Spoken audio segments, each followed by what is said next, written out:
Terima kasih Tuhan Yesus yang baik. Sebentar kami akan menikmati kebenaran-Mu lewat kebenaran yang kami dengar, sehingga boleh menumbuhkan iman kami semakin dalam di dalam Tuhan, dan kami boleh melakukan apa yang menjadi kehendak Tuhan dalam kehidupan kami. Urapi kami Tuhan, urapi firman-Mu, sehingga kami boleh mengerti dan kami boleh memahami. Dalam nama Yesus, haleluya, amin. Saudara yang dikasihi Tuhan, ayat selanjutnya di dalam 1 Samuel pasal 30 berkata, "Siapa yang mau mendengarkan kamu dalam perkara ini?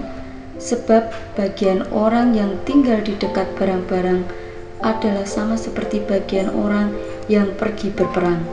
Itu akan dibagi sama-sama." 1 Samuel 30 ayat yang ke-24.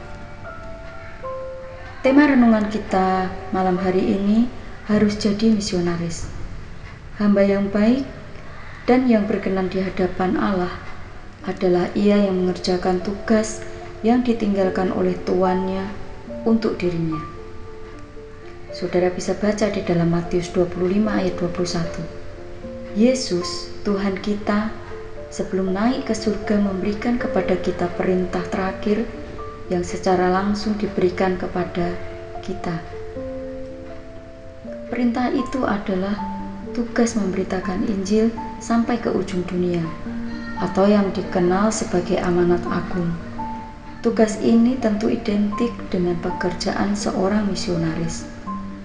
Mereka yang karena cintanya yang begitu besar kepada Tuhan dan sesama rela meninggalkan segala kenyamanan hidup untuk pergi ke daerah-daerah terpencil dan bahkan berbahaya demi menjangkau mereka yang belum mengenal Allah. Masalahnya, tidak semua orang ternyata terpanggil untuk menjadi misionaris. Lantas, apakah kemudian bisa disebut sebagai hamba yang berkenan dan yang tidak akan turut dalam kebahagiaan tuannya serta menerima mahkota surgawi di dalam Matius 25 ayat 23 itu?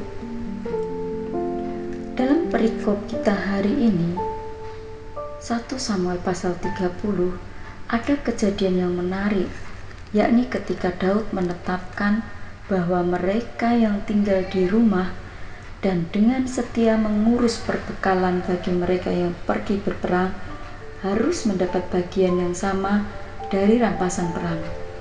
Mereka pantas mendapatkannya karena mereka bukan makan gaji buta. Mereka tidak ikut berperang. Mereka melakukan tugasnya sesuai dengan kapasitas yang mereka miliki.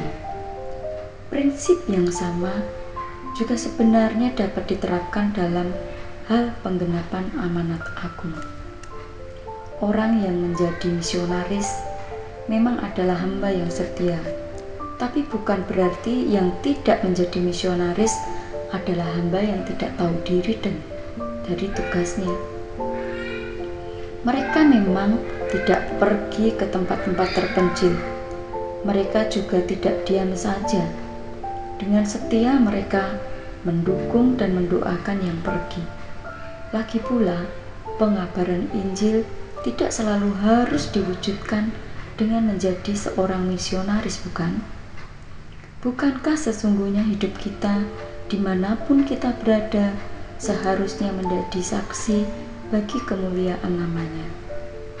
Bukan posisi, tapi apakah kita melakukan tugas sesuai bagian atau tidak yang menentukan apakah kita akan mendapat mahkota surgawi atau tidak.